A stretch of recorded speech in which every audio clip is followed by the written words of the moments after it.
Okay, so what do we got to do on here? What we have to do on here is we need to split this here, like that, okay, to get the half cylinder.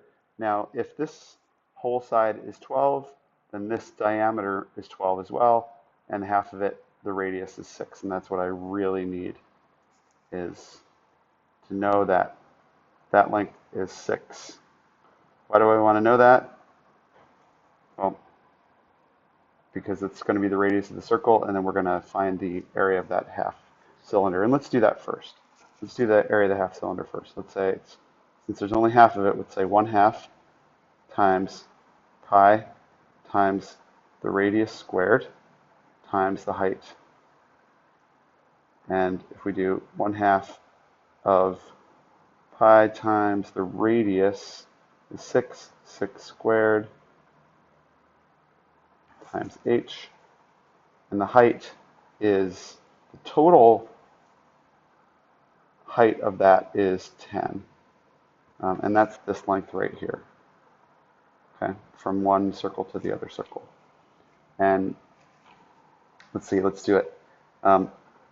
6 squared is 36, and half of 36, so what I did here is 6 times 6 is 36, half of 36 is 18, 18 times 10 is 180, and so we get 180 pi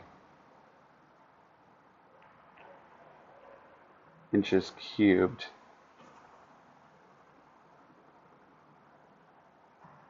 Okay, and then we've got to add to that what we get when we do the volume of the rectangular prism, which is this whole section right down here. So that's really easy. What we have to do is just say that is 10 inches times 12 inches times 24 inches. Then we just got to calculate that out. Let's see, 12 times 24. Well, 12 times 12 is 144.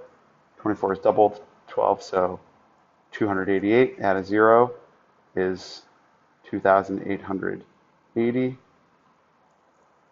That's going to be inches cubed. And so when we add them together to find the volume, we would actually need to calculate this number here in terms of pi. We need to say 180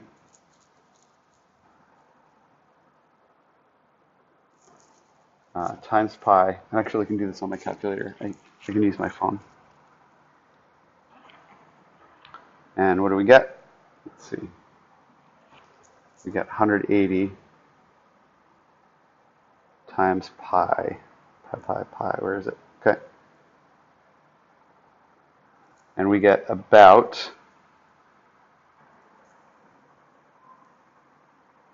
565.48,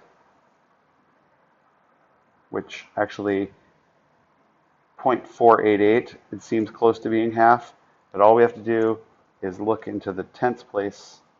Sorry, they went to the nearest whole number. We're looking at the fives place, and then we're saying, is this 5 or higher, this number right after that?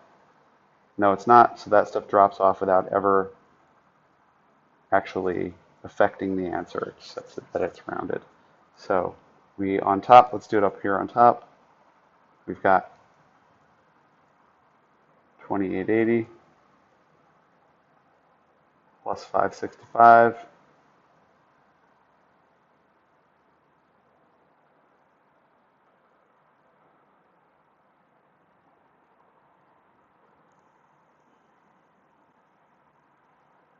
Did I do that right? Something doesn't seem right. I'm not sure. You'll have to check that answer. My answer is this, but I feel like for some reason that's not right. So please correct me if I'm wrong. Send me an email and I'll change this.